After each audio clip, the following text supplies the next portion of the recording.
저희 스튜디오를 찾아주셨습니다. 감사합니다. 아유, 별말 초대해 주셔서 감사합니다. 교수, 예. 선생님, 씨, 예.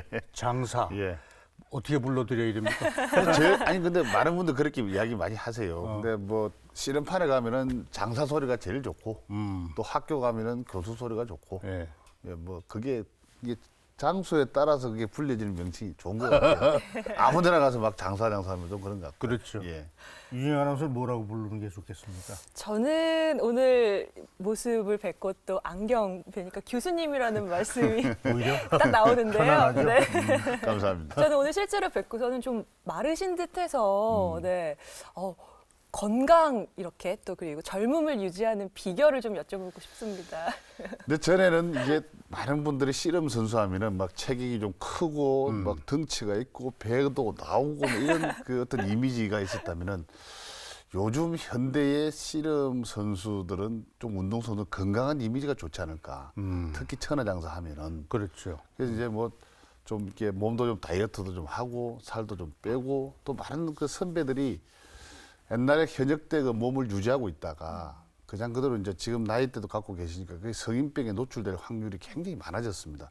또 실제 돌아가신 분들도 많고 그래서 좀 건강한 천하장사의 이미지를 두기 위해서 하고 되도록이면 또 이제 젊어지려고 노력을 많이 하고 있습니다.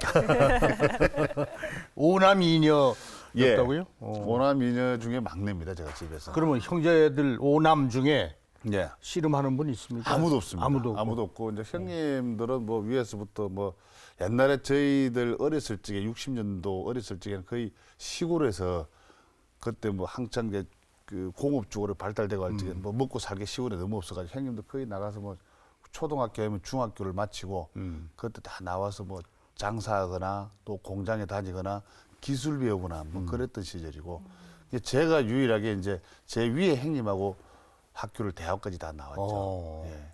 그런데 하마터면 저희가 네. 이만희 교수님을 못 볼 수도 있었다라는 얘기도 들었습니다. 뭐 아마 어릴 때 어머니께- 되게 혼났나 봐요. 아니, 그러니까 건강이 네. 조금 문제가 있었던 아니, 거 봐요. 어머니께서 이제 그래요? 그 뱃속에 있으셨을 때 예, 예. 네. 근데 저희 네. 그 제 조카가 네. 장조카죠. 네. 장조카가 큰형님의 아들. 예, 네. 큰형님의 아들이니까 네. 그러니까 저보다 생일이 한 달 빠릅니다. 어? 생일이 한 달 야, 빨라. 그럼 뭐 같이 컸네요. 그렇죠. 다른 집에서 자란 것이 아니라 한 집에서 같은 그런 게 뭐 시골 단칸방이 얼마나 작습니까? 그렇죠. 거기서 이제 그 시어머니와 며느리가 이렇게 했는데 그러겠네. 특히 그때 할머니 계셨었고 아이고. 그런데 뭐 손주가 나오니까 얼마나 집에서 그냥 뭐 경사스럽게 보통 경사가 예. 아니죠. 예. 근데 느닷없이 한 달 뒤에 제 엄마가 아기를 배웠으니까 며느리하고 똑같이 이게 굉장히 엄마가 좀 고심을 많이 하신 것 같아요. 그래서 산에 가서 뭐 민간요법을 뗄 수 있는 약 그런 약도 먹어보고 산에 가서 굴러도 보고 뭐 언덕에서 뭐 배로 두드리도 보고 막 별이 별짓을 다 했대요. 안 나려고. 근데 집에서 너무나 경사스러운 일에 장조카가 며느리가 큰 며느리가 아기를 가져 있고 시어머니가 또 가져 있으니까 얼마나 민망했겠습니까. 근데 지금 가만히 생각해 보면 엄마가 그때 산에 가서 막 안 좋은 거 막 몰래 살 때 아버지 몰래 그 아버지는 그 애 뗀다 그러면 혼날 거고 그럼요. 예.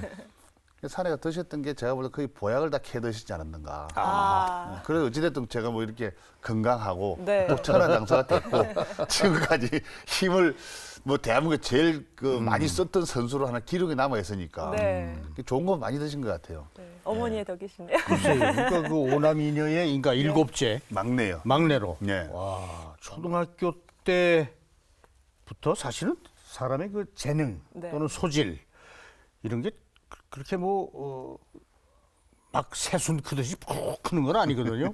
어떻게 하다 보니까 되게 그런 경우가 많은데 예. 이만기 선수도 그러니까 마산으로 전학 와서 초등학교 이제 그때 국민학교죠. 예. 그때가 5학년 때입니까? 5학년 때 왔죠. 근데 그때 마산으로 왔을 때도 제가 씨름을 하려고 왔던 게 아니었습니다. 씨름하려고 왔던 게 아니고 이제 시골에서 큰형님이 이제 장조카가 서서히 이제 초등학교 나오니까 이때는 큰형님이 시골에서 키우는 것보다 얘네들은 좀 도회지로 나가자. 도예지를 보내자. 그때 당시만 마산이 이제 큰 7대 도시였으니까요. 그렇죠. 이제 마산을 보내자 해서 마산을 보냈는데 아버지가 극구 반대를 하셨어요. 왜냐하면 아버지가 만기는 여기서 한 중학교나 마치고 너가 다시 도예로 나가면 나이가 들어서 우리를 이게 보호하고 이렇게 할 사람이 없으니까 만기는 여기서 그냥 시골에서 키워갖고 여기서 같이 살고 내버려 둬라. 이렇게 했는데 큰형님이 아버지 몰래 면사무소 가서 호적을 파서 같이 이제 마산으로 이제 가서 됐던 게 씨름이라고 하는 것도 하고 싶어서 한 게 아니고 근데 단지 이제 뭐 그냥 큰형님 내려가라 해서 내려갔는데 그게 우연찮게 이제 씨름 반으로 들어가게 됐던 거죠. 큰형님하고 몇 살 차입니까?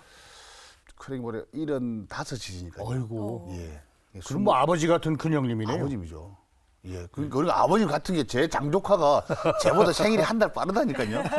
예. 아버님보다 같은 연세였었죠. 그랬군요. 아이고. 그런데 어렸을 때는 좀 몸이 약하셨어요? 작았습니다. 오히려 좀 약하신 편이었다고 얘기해 굉장히 주셨습니다. 작았습니다. 제가 중학교 1학년을 들어가니까 그때 저희들 한 반이 66명이었거든요.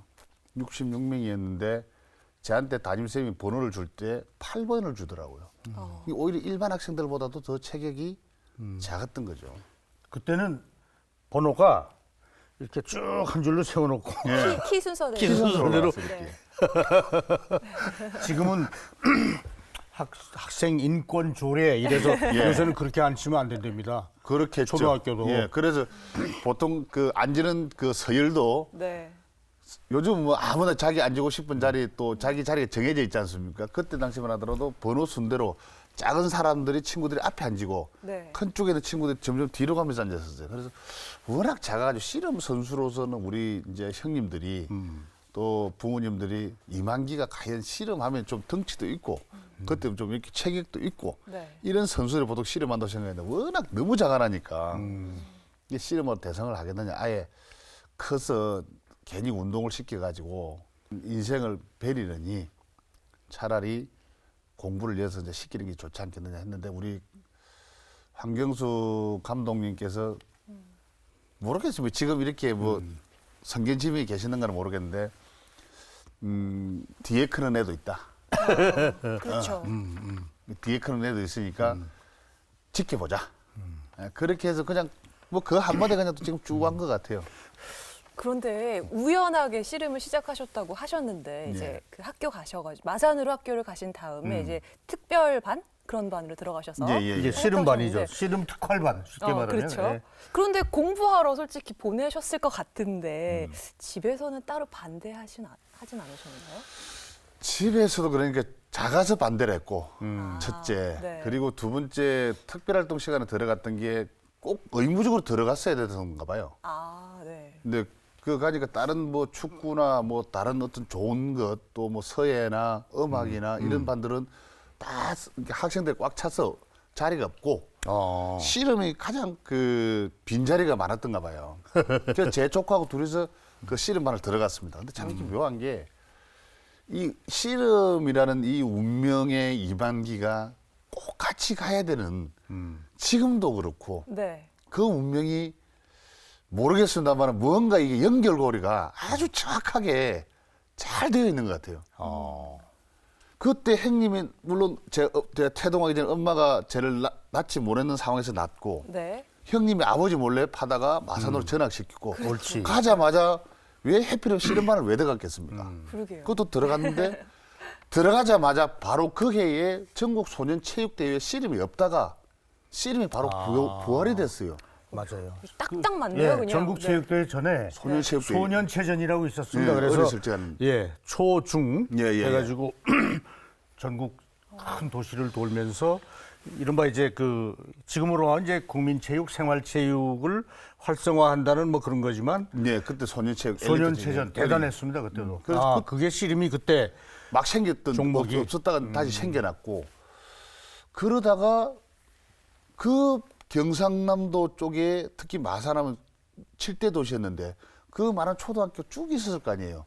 거기에 왜 하필 제 학교가 지정이 됐습니다. 교육청에서. 지정이 돼서 그 특별활동 선수들이 학생들이 그냥 씨름을 다 하게 됐고 그래도 쭉 오면서 뭐 체격도 적고 못하는 그런 상황에 있다가 초대 천하장사 할 적에 그게 참 이게 프로 하나가 그 경기단체가 만들어지고 국민들 속에 인기 받기 위해서 하나 프로가 만들어진다는 것은 정말 이렇게 힘든 상황에 그렇죠. 가장 혈기왕성할 때 그때 또 이 천하장사가 생겨지잖아요. 네. 그렇죠. 그러니까 이 운명이 제가 씨름하고 이 이만기의 운명은 늘 정말 그렇죠. 소름이 끼칠 정도로 같이 그러니까 그 전에도 뭐 대학 씨름, 뭐 고등학교 씨름 다 있긴 있었죠. 있었죠. 근데 이게 프로 씨름이 되면서 이제 흔히 지금 아시는 천하장사, 뭐 백두장사, 백두장사, 한라장사 뭐 이런 네. 그 이제 이른바 전국을 돌면서 그 바람을 일으킨 하나의 그 큰 모티브인데 그게 이만기 선수의 그 성장 과정하고 타이밍이 딱딱 맞은 거예요. 너무 딱 맞아줬잖아요. 정말 씨름은 네. 운명.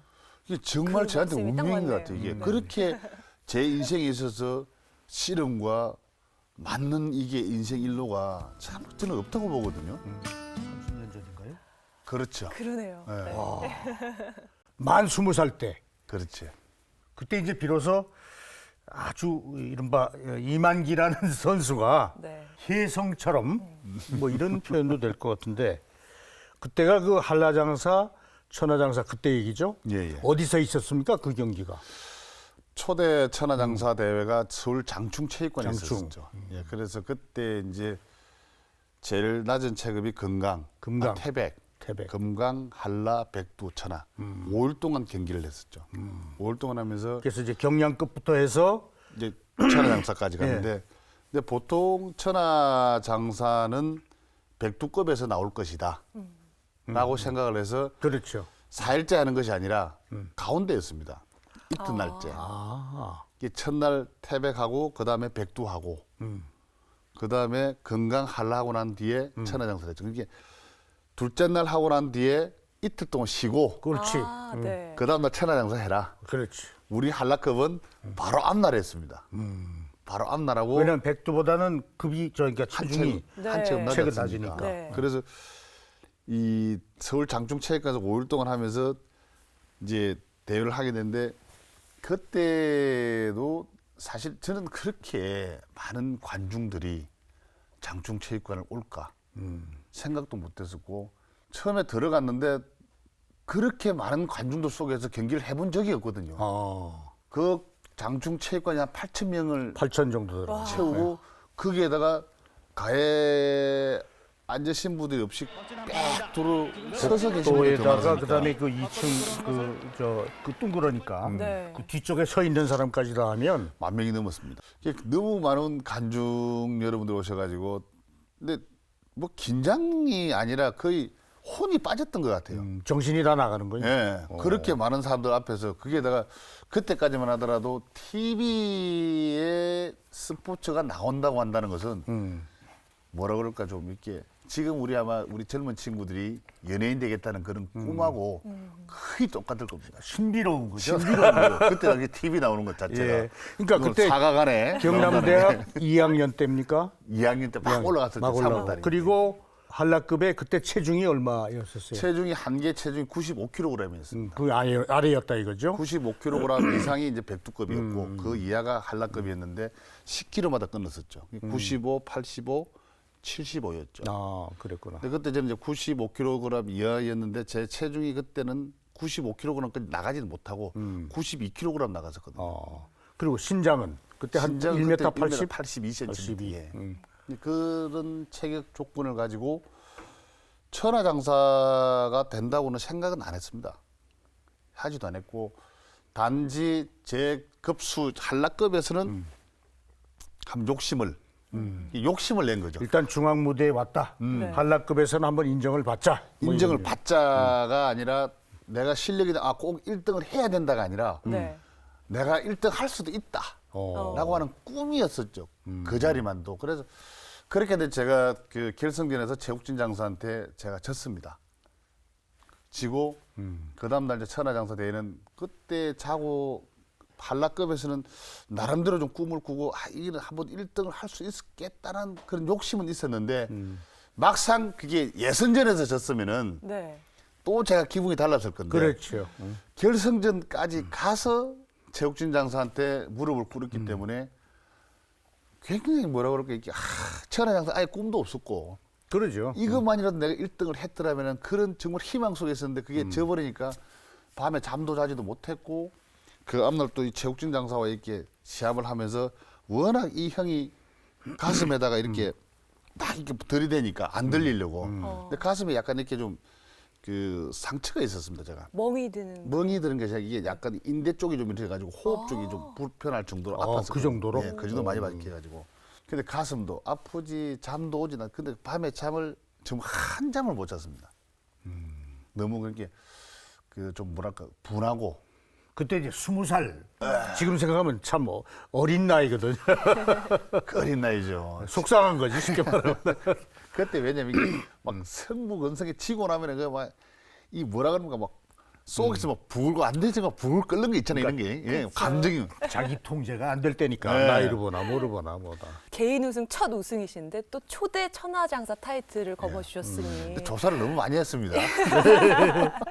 근데 그때 이른바 자웅을 결했던 그 천하장사급에 올라왔던 선수들이 우리 시청자들한테 소개한다면 어떤 선수들이었습니까? 그분들은 뭐 잘 아시겠지만은 이제 이준희 선배, 또 홍현욱 선배, 아이고 그다음에 이봉물 선배. 다 크잖아요. 굉장하신 분. 이봉물이 형 같은 경우는 2m 5cm고, 예. 뭐 그다음에 홍현욱 보통 선배는 1m 90, 뭐 5. 90이고, 예. 뭐 체중이 120kg에서 130kg, 140kg 나갈 때 계셨고, 이준희 선배랑 홍현욱 선배 이런 분들한테는 제가 그 때까지만 하더라도 한 판을 이겨보는 게 소원이었습니다. 한 판을 이겨보는 게. 이긴다는 자체는 정말 생각도 못했던 그런 실력이었고 또 시절이었는데 그런 어떤 힘을 가지고 들어가서 4강전에서 제가 이제 이준희 선배를 결승전 4강전에서 붙었는데 제가 네. 이겼었습니다. 이겼는데 나도 미쳤고 우리 선생님도 미쳤고 전부 다 미쳤죠. 왜냐면은 하고 나와서 야 내가 이긴 게 맞아? 선생님 그 정도로? 네가 이준이 이겼다. 네가 이겼다. 막 이 정도로 감동의 감동이었죠. 그 정도 실력이 차이 많이 났었는데 저쪽에서 이제 누가 올라오니까 최욱진 장사가 결승전에 올라오더라고요. 어저께 했던 그 결승전이 그냥 또 쑥쑥 지난 생각을 해요. 그때 당시 돈이 상금이 1,500만 원이죠. TV가 그렇게 중계하고 있었죠. 장충 체육관에 관중이 10,000명 넘게 왔죠.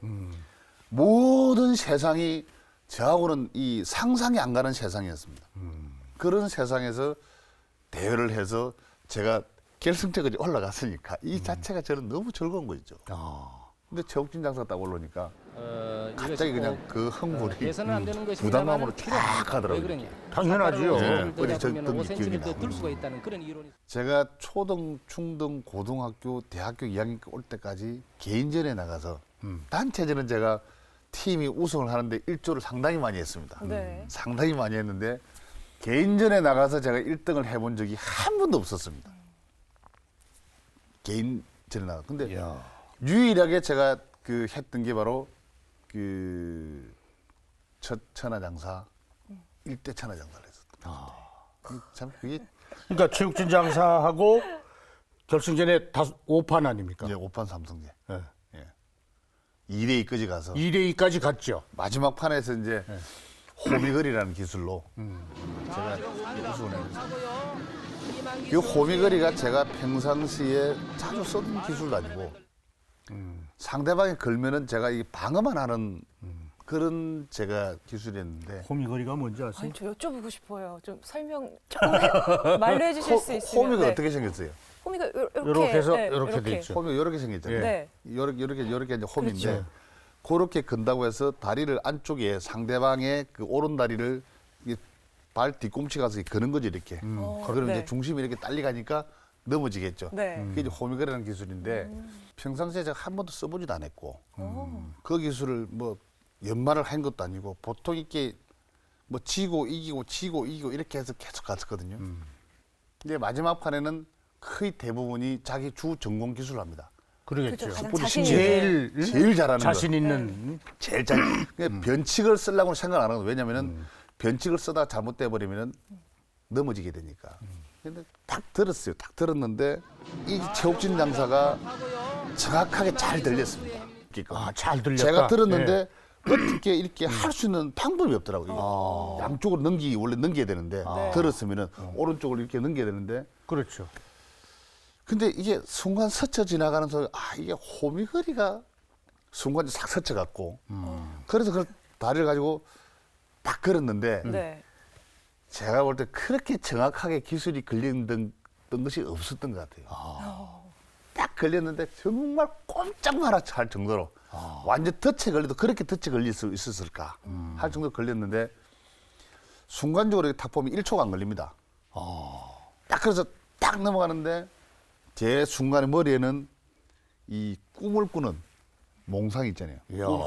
꿈에서 내가 이제 이 꿈에서 뭐 지금 뭐 되면 춤을 추는 거 있잖아요. 네. 그렇듯이 딱 이게 이게 다다다다 하면서 상대가 샥 넘어가는데 그게 스포츠의 묘미가 아닌가. 그 극적인 순간에서 그런 어떤 뭔가를 어떤 기분적으로 막 느꼈을 때 그 이겼다는 그 성취감.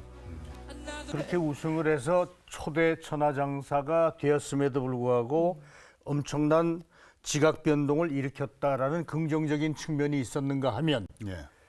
모든 조건이 천하장사 되기에는 너무나 상대 선수에 비해서 경력이나 나이나 체격이나 아직도 이게 아니다 해서 심지어는 소가 뒷걸음질하다가 뭐 밟았다 뭐 예를 들면 아, 속상하셨을 것 같아요. 많이 들었죠. 그 처음에 첫 초대 천하장사가 되고 난 뒤에 검증받기까지의 과정은 한 1년 넘게 제가 걸렸었습니다. 그러니까 어쩌다 정말 운 좋게 우승한 거지 예. 실력만 가지고 한 건 아니지 않느냐 하는 게 계속 이제 따라다닌 거죠. 그때 제 2대 천하장사 씨름대회 결승전 중계하시는 아나운서와 그 해설하신 분도 예. 이만기는 첫 초대 천하장사 대회는 운으로 됐다. 소 뒷걸음이 치다가 웃자다가 됐다라고 하는 이야기를 실제로 하셨었어요. 예. 실제로 2대 천하장사 마살에서 바로 이제 대회를 했었는데 제가 2대 천하장사 체급별 대회에 가서 최우진 장사 또 졌습니다. 져버리니까 이만기는 운으로 됐다. 봐라. 예, 실력이 아니다. 부터 시작을 해서 굉장히 그때의 기억으로는 고통의 고통이었죠. 그래서 2대 천하장사 대회가 곧 나의 어떻게 보면 인생에서 씨름에 있어서 가장 큰 어떤 전환점이 될 수가 있다. 만약에 거기서 제가 무너지게 된다면은 더 이상의 어떤 천하장사의 위상과 어떤 정말 1대 천하장사가 운으로 됐다는 또 그런 것과 그로 인해서 뭐 심리적으로 굉장히 압박을 받는다든지 또 불안해진다든지 이렇게 해서 슬럼프에 빠질 가능성이 상당히 많았었는데 그래서 2대 천하장사가 되기 위해서 어떻게 보면 참 죽자 살자 운동을 열심히 해가지고 2대 천하장사가 되니까 그게 말들이 싹 없어지더라고요. 정말 이게 안개처럼 언제 쪽에 그 구름이 있었냐는 식으로 그렇게 이제 맑은 하늘이 왔던 게 2대 천하장사 대회였죠. 참. 아버님이 얼마나 사랑스러웠을까. 네. 이제 5남이냐 7남매의 막내인데 그때 서울에 와서 보셨어요, 아버님이? 아버님은 시골에 계셨죠. 예, 그 텔레비전으로 보셨겠네. 지금 같으면 집에다 TV가 있었지만은 그때는 TV가 그 동네 그 지금의 이장이지만 그때 구장이죠. 예, 구장. 예. 구장집에 한 대 있었습니다. 그래 아버님이 이제 집에 구장집에 TV 보러 가셨다가 이게 너무 이제 좋아하셔가지고 이만기가 마지막 판에 천하장사가 탁 되니까 뛰기는 뛰셨는데 그 시골 천장이 다 낮지 않습니까 이렇게 너무 좋아서 뛰었는데 그때 당시 아버님도 올해 나이가 64인가 됐을 그렇죠. 환갑 다 넘으셨겠죠. 넘으셨는데 그때 뛰셔가지고 위에 천장에다가 머리를 박으셔가지고 머리가 찢어졌습니다. 너무 좋으셔가지고. 좋으셔서 뛰시다가요. 아니, 너무 좋아 뛰었는데 한참에 그냥 마지막 판에 네. 바닥 넘어갔잖아요. 이게 야! 하면 뛰었는데 너무 많이 뛰신 것 같아. 근육이 너무 좋으셔서 큰일 났네.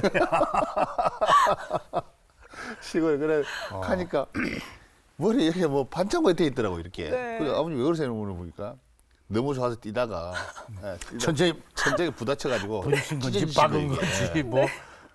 기분 좋은 상처시니까.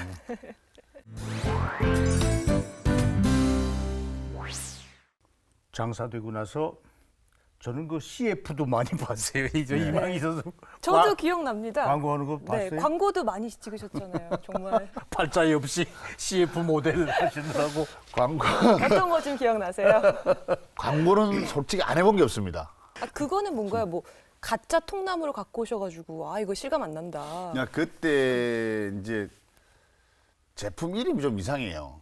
제품 이름이 이제 그 약은 이제 뭐 그 제조 회사는 좀 말씀드리기 그렇고 그 제품 이름이 이제 뭐냐면 개보랄티라고 하는 옛날에 그 저 백인천 감독이 제일 먼저 아마 아 그 그랬나요? 광고를 먼저 하고 어. 그다음 제가 이제 후속 따라 그 광고를 했는데 그때 광고를 할 적에 그 오대산하고 설악산 그 대청봉에서 촬영을 했었습니다. 와 그 1월 달에. 거기까지 올라가서 예, 1월에 1월에 예. 그것도 위통을 이렇게 벗고 통나무를 들고 이제 이렇게 강인한 이렇게 그 종합 영양제를 보면 이렇게 강해진다라고 하는 그 표현을 하는데 이 그때 당시만 하더라도 제가 이렇게 연기력이 거의 뭐 없었을 시절. 연기력이 있다는 게 이상한 거죠. 연기력이 없어가지고 실제로 이렇게 나무를 갖다가 이 해야 되는데 이제 그분들이 너무 힘들을까 봐서 그렇죠. 진짜 나무를도 안 가지고 가고 가짜 이렇게 플라스틱을 된그 저 스티로폼 모양 비슷하게 해서 예, 모양을 된 거 있잖아요. 네. 그걸 가지고 이제 와서 통나무를 이만 크게 만들어서 이게 짊어지고 이제 앉았다 일어났다 하는데 이게 얼굴에 아무리 카메라를 이렇게 다 쳐다보고 이렇게 돌리더라도 얼굴에 표정이 힘든 표정이 나와야 되는데 이 표정이 전혀 안 나온 거예요. 그 가볍잖아요. 그 뭐 불과 뭐 1kg도 안 되잖아요. 그러니까 지금 같으면 하겠어요.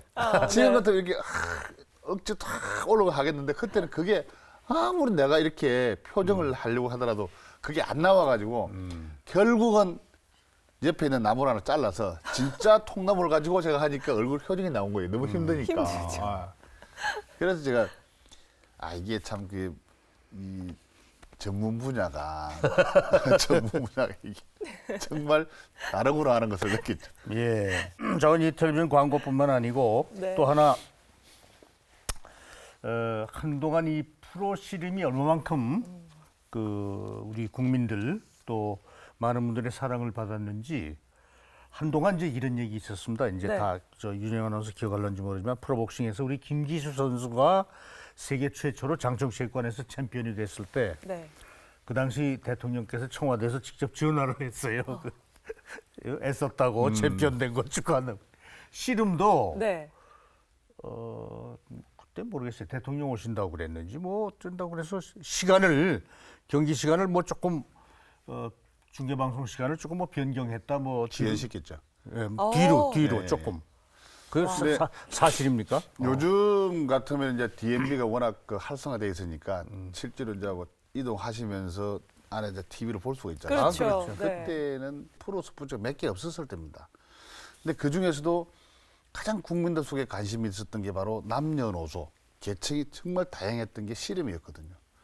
그래서 대통령께서도 참 그 씨름을 좋아하셔가지고 보고는 싶은데 이제 현장에는 못 오시고 어디 행사했다 이제 들어가시면서 갑자기 이제 카메라는 중계는 시간이 걸려져 있잖아요. 그렇죠. 했는데 계속 딜레이가 되는 거예요.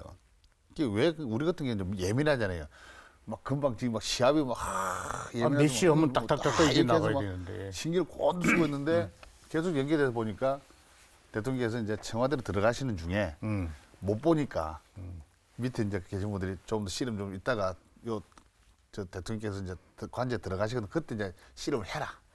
이래가지고 이제 그 정도로 이렇게 그 씨름이 전 국민들 속에 관심이었고 지금 아마 그 TV 시청률이 68.8%인가를 기록을 한 게 지금도 그 어떤 프로그램도 씨름의 그 시청률 기록을 한 게 없습니다. 와 어마어마하네요. 예. 70% 가까운 70% 시청률. 가까이의 TV 네. 시청률이 나왔다고 한다는 것은 거의 TV를 켜신 분들은 다 봤다는 거의 다 얘기예요. 봤다는 얘기죠. 예, 예. 거의 다 봤다는 이야기고 요즘 내가 뭐 바쁘니까 못 보면은 뭐 다시 뭐 인터넷 들어가서 뭐 예, 본다든지 VOD 뭐 이런 게안 VOD를 되니까, 본다든지 예. 다 그렇게 보겠지만 그때 당시는 한번 훅 지나가면 끝이에요. 그랬던 씨름이었는데 요즘은 참 너무 이렇게 된 게 안타깝다. 네, 국민 스포츠. 예. 네. 그 이만기 선수의 마산상고 후배이기도 하지만은 텔레비전을 통해서 요즘 많이 또 사랑을 받고 있는 강호동이라는 선수를 이만기 교수가 나왔기 때문에 물어보지 않을 수가 없습니다. 몇 년? 7년? 8년? 제보다 강호동 씨가 7년 후배되죠. 7년 후배. 중학교 후배. 그러니까 고등학교. 고등학교. 네. 그러면 운동도 동시대에 같이 했나요? 아니면 조금 떨어져서 은퇴 이후에 운동을 그건 아니죠. 그렇죠. 7년 정도 차이가 나면은 같이 할 수는 없지. 아, 같이 할 수는 없고 강호동 제가 이제 한참 프로 할 적에 호동 씨가 막 씨름을 시작해가지고 올라올 때죠. 아, 이 제하고는 이제 그때 당시 어렸을 때 7년 차이는 초등학생과 대학생이잖아요. 그러네요. 그렇죠. 그렇죠. 예. 저희가 어렸을 때 엄청난 차이죠. 뭐. 엄청난 차이잖아요. 네. 7살 차이면은. 근데 이제 그때 제가 막 씨름을 한참 천하장사 되고 막 이렇게 유명했을 때 하루 이제 마산 상고를 내려가니까 근데 호동이 엄마하고 아버님께서 아이고 이만기 장사요 우리 아들 호동이요 막 이렇게 좀 잘 좀 가르쳐 주세요 막 이랬던 시절이었거든요. 아. 네. 그래서 그때 이제 이렇게 보고 너 호동 그때는 뭐 워낙 이제 차이가 많이 났었으니까 근데 그 친구가 딱 그래서 이적하는 순간에 부산에 있을 적에는 별로 이제 실력이 좀 그랬는데 1학년품 딱 가서 김학용 감독님 밑에 딱 이렇게 훈련을 받고 딱 시합을 딱 붙었는데 이 친구가 상당히 그냥 무서운 존재로 다가왔더라고요. 근데 어렸을 때 보는 그 강호동이 아니라 정말 이게 이제 성인의 적으로 딱 나타나더라니까요. 저는 이렇게 처음에 딱 정말 잡았을 때는 이게 뭐 이 정도까지 잘 하겠나. 그때는 워낙 뭐 천하장사 뭐 한 대여섯 번 하고 이거 거의 한 8번, 9번 하고 있었던 시절이고. 네. 네. 근데 완전히 그 뭐 항온기에 접어들던 이만기였고 호동 씨는 갓 이렇게 막 올라왔을 때 그 시절이니까 이 생각 자체도 비교가 안 되죠. 호동이는 아까 제가 이준희 선배나 홍현욱 선배한테 한 판 이겨보는 것이 소원이었듯이 네. 호동 씨도 아마 그때 당시 이만기 선배하고 어깨를 나란히 해보고 잡아보는 것 자체만으로도 자기는 아마 행복했을 거라고 늘 하는 이야기가 그랬었거든요. 나도 이준희, 이봉기 선배 만났을 때 죽자 살자 했고 네. 자기도 내를 한번 이기려고 막 하여튼 온갖 수를 다 썼잖아요. 그랬던 게 이 강호동 씨가 오늘날의 저는 어떤 그 근성, 하고자 하는 의지, 또 그런 어떤 그 열정 이런 것들이 참 다 살아있는 것 같아요. 거기서 보면. 근데 그 현장을 제가 직접 봤잖아요. 네. 근데 선배한테 이기려고 하는 그 뭐 어떤 제소처럼 와 하고 막 기억나요? 뭐 고함도 지르시고. 네. 하고 네. 이러네. 모래판이 뒤집어지죠. 꽁충꽁충 뛰는 것부터. 오히려 후배 입장에서는 그럼요. 좀 부담이 좀 확실히 선배보단 덜할 것 같은 느낌이 들어요. 그럼 막상 네. 씨름하게 되면 네. 그때는 이제 강호동이라는 친구 같은 경우는 이제 뭐 저도 괜찮지만 나는 만약 지면 굉장히 부담감이죠. 그렇죠. 후배한테 지고 막 이렇게 하니까. 그렇죠. 정확하게 은퇴한 게 1980년, 80 몇 년입니까? 90년 들어서 90년도까지 선수 생활을 하고 91년도에 제가 인제대학교 사회체육학과의 교수로 가고 갔죠. 그러면서 이제 선수가 아니라 지도자로 예. 교수로 하루아침에 선수의 모든 걸 다 내려놓았을 때 오는 네. 꼭 뭐 이만기 선수뿐만 아니라 어떤 직업도 난 마찬가지라고 생각합니다. 그 참 탑에 섰다가 모든 것이 하루아침에 남들은 그렇게 생각하는데 본인이 그렇게 느낄 때가 있거든요. 예. 혹시 그런 경험이 있습니까? 근데 그 한순간에 모든 그러니까 스타의 자리를 내버려 두고 이제 역사의 뒤안길로 이제 정말 서민으로 돌아가야 된다라고 하는 생각을 끝날 때쯤 돼서 늘 고민을 하고 있었습니다. 이게 언제까지 내가 스타가 아니다. 언제까지 국민들 속에 있을 것이 아니다. 이제는 내가 정말로 끝이 나고 났으면은 일반 시민으로, 서민으로, 민초로 돌아와야 되는데 이 돌아오는 과정들을 내가 지난 7년, 8년 동안에 이 정말 대한민국을 들어 올렸던 그 스타의 자리로 있다가 과연 내가 서민으로 돌아갈 수 있을까? 라고 하는 고민들을 참 많이 했었습니다. 그래서 그 속에서 제가 이 시내버스도 타고 대중교통도 그때 당시는 이제 새마을호였죠. 네. 서울 갈 때도 비행기도 안 타고 새마을호로 타고 계속적으로 이렇게 이제 서민들과 접촉하면서 나도 이제 돌아가야 된다는 마음을 늘 굳게 먹고 있었기 때문에 제가 어떻게 빨리 적응할 수 있었던 것 같고. 다행이네요. 예. 네. 근데 정말 그게 떨어져서 내려오기까지는 굉장히 힘들죠. 그러다 보니까 그 잔재감이 약간은 저한테는 좀 남아 있었던 것 같아요. 그래서 이제 운동하셨던 분들이 좀 하나가 단점이 뭐냐면은 많은 사람들한테 대접은 받아봤지만도 그 대접을 스타였으니까 정말 박수 속에 박수 받고 대접받다가 이것을 자기 다시 국민들 속에 돌려줄 수 있는 마음을 사실 필요한 것던 것 같아요. 그게 반드시 필요하죠. 예, 사실은. 반드시 예? 필요합니다. 그게. 그건 뭐 누구는 해야 되고 누구는 안 해야 되고 이건 누구나 다 예, 해야 되는. 좋아해 주는 것만큼 나도 그 사람들은 다시 돌려줘야 된다는 것을 늘 마음을 가지고 있으면은 여러 가지 어떤 병들이 안 왔을 텐데 저 같은 경우도 그런 받아보기만 하다가 내가 실제로 이 시민들 속에 서민들 속에 들어가고자 했지만도 뭔가 내 구석에 한 구석에 조그만한 게 남아 있었기 때문에 제가 공황장애라는 그런 병을 한번 제가 알았었던 거고요. 근데 그게 공황장애라는 병을 알았던 가장 큰 원인은 그런 어떤 조그만한 것들이 있었기 때문에 그래서 지금은 이제 그런 게 더 없어졌는데. 근데 이제 슬기롭게 잘 네, 극복하셨고요. 예, 넘기셨어요. 잘 넘겼고 뭐 네. 지금 이만기 교수 아닙니까? 그리고 어디에 가도 네. 아직도 계속 사랑이 지속되는 그 원동력도 바로 이제 그런 면에서 모르겠어요. 앞으로 한 최소한 한 30년은 갈 것 같습니다. 아니 감사합니다. 그렇진 않고. 근데 이게 아까 공황장애라는 그 말씀을 드렸는데 제가 정신과 한번 찾아가 봤는데 그런 게 신경 안정제 하나만 주고 불안할 때 요것만 먹으라 그러더라고요. 근데 그렇게 안 낫더라고요 이게. 그래서 가만히 보면서 새마을 비행기 타고도 못 가서 그때 박사과정 한참 이제 공부할 때인데 새마을 타고 서울 왔다 갔다 하면서 중간에 기차역에서 뛰어내린 적이 한두 번이 아닙니다. 타고 가면 막 죽을 것 같으니까 심장이 멎을 것 같아. 그래서 열차에서 내려가 한참 동안 그 의자에서 앉아서 심호흡하고 딱 진땀을 막 흘리다가 또 이제 괜찮아지면 다시 이제 타고 다시 이제 서울로 가고. 그런데 그게 그때 당시 오면서 이제 그 열차 안에서 본 책이 있으니까 그 책을 앉아서 이제 쭉 보는데 딱 어떤 분이 이제 칼럼을 쓰신 분이 있었어요. 아, 이거 보니까 내 마음을 그대로 적어하신 것 같더라고요. 아, 이게 병이구나. 이게 질환이구나.